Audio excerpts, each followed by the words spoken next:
الشعر غني بصوت الدان على لحنها الشله وبعد القوى فيها. تخرج سنين العز والفخر والنشان واسمه على القمة رقى واعتلى فيها. وتركي خذ الشهادة بالعزم والامكان تسيد على عرش الصدارة ومساعيها. لبس بشته بالمفلح وعقبه بقى له شان يزف الفرح مثل لحون اغنيها. وابوها الكريم الساس وفي وخير انسان عطى الله للفزعات والمجد حاميها. وامك جميله تفتخر فيك يا بحيلان تشيد قصور لك وعلات مبانيها. واخوانه هم اللي بالمواقف له برهان وعون الرفيق وللجمايل وراعيها. وهم محسنين الظهر هم خيرة الاخوان هم اولاد عطا الله اللي بعيد حراويها. الا يا بني مالك فرحنا ترى قد حانوا هالليله شبوها وتهنوا بما فيها. وتركي يجيب الصعب لو زادت الاوزان نسيته بحلمه والشهاده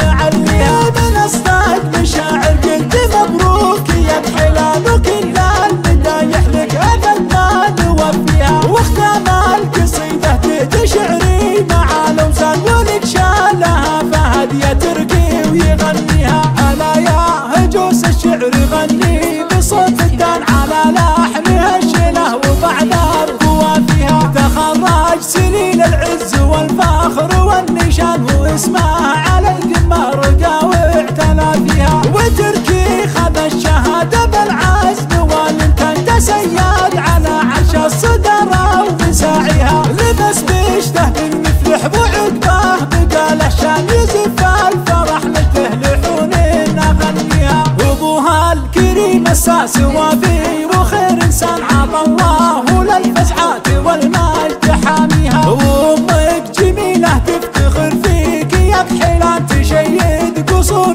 لك وعلات مبانيها. واخوانه هم اللي بالمواقف له برهان وعون الرفيق وللجمايل وراعيها. وهم محسنين الظهر هم خيرة الاخوان هم اولاد عطا الله اللي بعيد حراويها. الا يا بني مالك فرحنا ترى قد حانوا هالليله شبوها وتهنوا بما فيها. وتركي يجيب الصعب لو زادت الاوزان نسيته بحلمه والشهاده معليها. من اصدق مشاعر قلت مبروك يا بحلال وكل المدايح لك ابد ما نوفيها. واختام القصيده تشعري مع الاوزان ولك شالها فهد يا تركي ويغنيها.